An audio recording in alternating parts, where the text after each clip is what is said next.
Hi, my name is James. I live in Brooklyn, New York with my wife, Tali, and I'm a dad. And when people hear that, they always ask me the same question: how many kids do you have? Well, the answer is three. Three amazing boys. And then they say, how old are they? And that's where things get a little complicated, because one of them, Nadav, was born with a heart defect and died 9 years ago at the age of 5. When I tell people this, they always have the same reaction. That's the worst thing I could ever imagine. In fact, some of you are probably feeling that right now. But they don't realize what a privilege it was to be his father, and how grateful I am for having had that experience. And today, I'm going to explain why. Nadav was born with a single ventricle, the result of the condition called heterotaxy. It required 3 surgeries before the age of 4, the first one at only 5 days old. But there was no fixing his heart. These operations were merely palliative, a series of sophisticated hacks designed to stabilize his circulation. The hope was to get him to teenage years where he might be eligible for a heart transplant. Let me tell you what it's like to get that news. It is absolutely terrifying, because it makes you realize how little you know. I didn't know whether these operations would be a success. I didn't know whether Nadav would live or die. And worst of all, if he did die, I didn't know how I would tell his brothers. Parenting is all about making choices. We wrestle with the unknown as best we can, hoping that things will work out for the best. We hope that the decisions we make are the right ones, and when things go wrong, we worry that there are no right decisions at all. We simply do not know. But there is also wonder to be found in the unknown.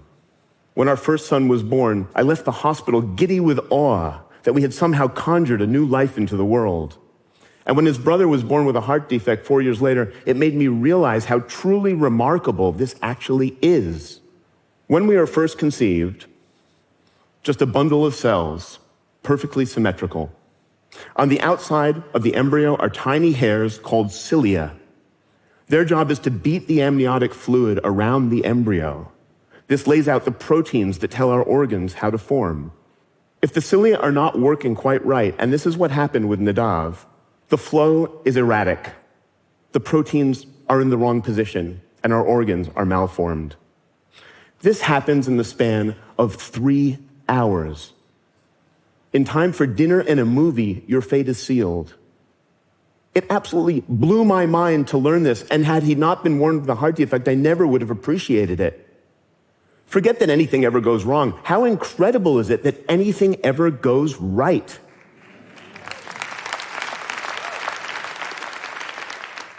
Of course, as the parent of a medically complicated child, you don't have a lot of time for philosophy. It was hard enough parenting a healthy kid. Suddenly we had to start thinking like doctors. I realized how ambiguous the practice of medicine is. Everything is open to interpretation. We learned that doctors are not magicians or gods. They have a certain level of expertise, but they too wrestle with the unknown. The best doctors were the ones who were honest and humble about what they didn't know. And one thing doctors do nothing about was how to parent our children. As one doctor said to us, never forget that he is our patient, but he is your son. It was our responsibility to show them the world. And for us, that meant traveling. We pushed strollers all around New York. We drove to a favorite beach in North Carolina. We even got on a plane and flew to the West Coast, where we visited Legoland and the San Diego Zoo. In every place, we tried to show them something new. And then we had an opportunity to go even further, to Australia, a country we loved, right after Nadav's 4th birthday. This was a place that was very special to us. My mother is from there. Tali lived there for 4 years. But it wasn't an easy decision. Nadav had just had his 3rd surgery, and it was a very long way away. But after long conversations with his doctors, we decided to go. And it was fantastic. For 2 weeks. And then, 2 days before we were due to return home, we noticed that Nadav was not looking well. We took him to the hospital, where he was diagnosed with a clot in his circulation that required emergency surgery.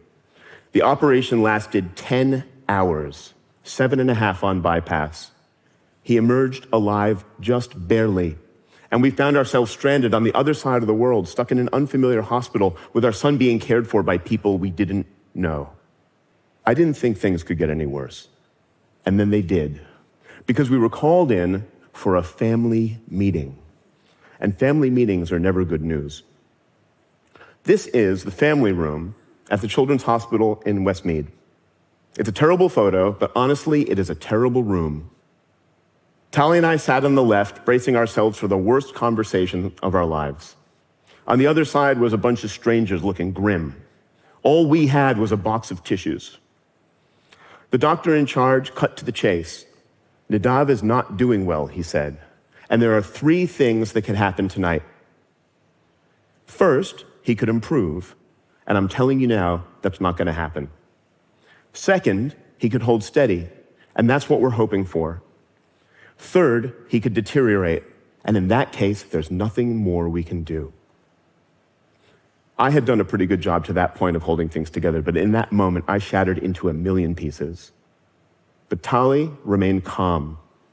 She looked the doctor right in the eye and said, "So what you're saying is that it's up to him?" "Yes," he said. "I suppose that's right." "Well, I can live with that," she said. "I trust him." What Tali trusted was something inside of Nadav himself. She put her faith in the mystery of how we grow and heal, the energy that causes the cilia to beat, the map that tells our organs how to form. She's trusted the resilience of life, that somehow Nadav's body would find a way to heal. He made it through that night and many more, but he remained the sickest kid in the ward. More than once we were told that he was going to die. Every few days in the intensive care unit, a new doctor would come on call, and we would bombard them with questions, hungry for information. And they would say, "Please be patient. We have to get to know him." And I realized they were saying something subtle and profound.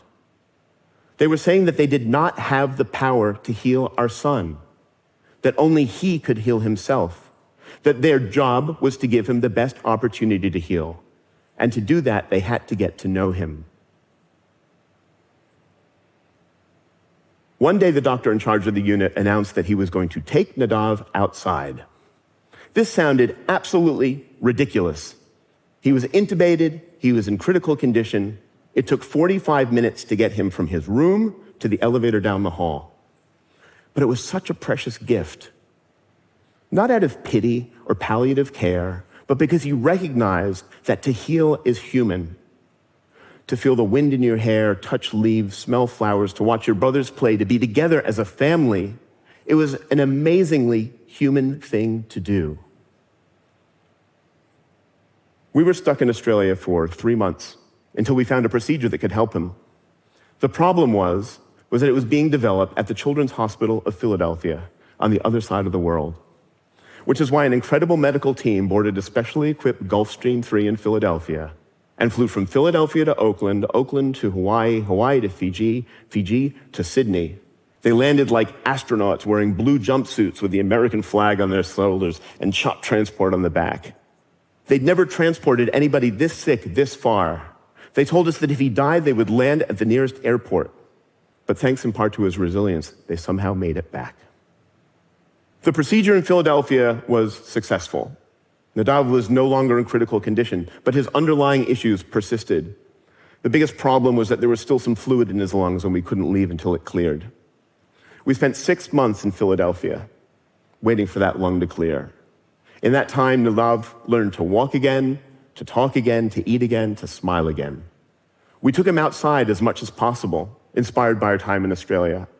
Every morning, we would walk to a herb garden in a distant ward where we'd pick fresh oregano for Nadav to eat for lunch, his favorite. We wanted him to feel like a kid again because we knew how important it was to help him heal. That lung did not clear. No matter what the doctors tried, they were completely baffled. Eventually, in August, they decided to try a last-ditch procedure to address his lymphatic system, something that nobody quite understood. And thankfully, it worked. His lungs cleared. We were under no illusions about his condition. He still had a single ventricle. His body had actually grown all sorts of new connections, hoping to rebalance his circulation. And while I was amazed that his body was finding ways to heal itself, we knew it was unsustainable. Still, we were finally going home. Before we left, though, there was one last moment of wonder. We were asked to participate in a research study examining the genetic causes of Nadav's condition. And what we found was amazing. Nadav had a malformation in his H5 gene that had never been reported before. It was completely unique. Finally, we had scientific proof that our son was one of a kind. But here's what's even more astounding. It turns out that Tali and I both have the exact same mutation on each of our H5 genes. Completely, perfectly identical, never before reported, never before seen. The genetic counselor suspected that we had a common ancestor 400 or 500 years ago. I knew as soon as I met Tali that we were meant to be together. Little did I know that this would reunite a centuries-old mutation that would screw up our beloved son's heart. But I wouldn't change any of it. What choice did I have? Should we not have gotten married? Should we not have had kids? Should we have cherry-picked embryos hoping to find one free of a defect? Well, then we would be missing our son, a son we loved, and that would be the worst thing I could ever imagine.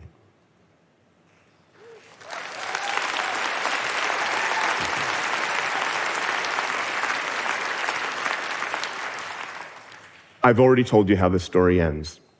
Well, here it is. 5 months after we returned home, Nadav died. And when I held him in my arms that night, I felt all sorts of emotion, pain, sadness, grief. But the emotion I felt most of all was pride. Parents live for these moments of pride. Graduation, getting married, having kids. I realized that many of these things we would not experience with Nadav. But in his 5 years, together, we experienced as many moments of pride as most parents feel in a lifetime. And then it was time to tell his brothers, the one thing I had always feared. When I think back to that moment, I think back to conversations I would have with my own father when I was young. We would go outside at late night and we'd look at the stars. He'd explain to me that we were seeing the stars as they were millions of years ago, that even though they appeared in the sky, some of them may no longer exist. I asked him what was between the stars, and he said, nothing. I refused to accept this. We argued about it endlessly. I could not imagine such a thing as nothing. My father's own father had died when he was just 16 years old. I grew up afraid of death, terrified of the concept of nothingness. And when it came time to tell Nadav's brothers that he had died, I felt the same sort of dread. As a father, I always felt it was my job to teach my children about the world. But until Nadav was born, I didn't realize how much our children teach us. Our 5 years together taught me what it means to be human. It revealed unexpected wonders. And it made me realize that there are some things we will never understand. And so when the time came, I told his brothers the truth as best I could. Your brother has died, I said, confirming against my will the empty darkness that surrounds every shining star. Thank you.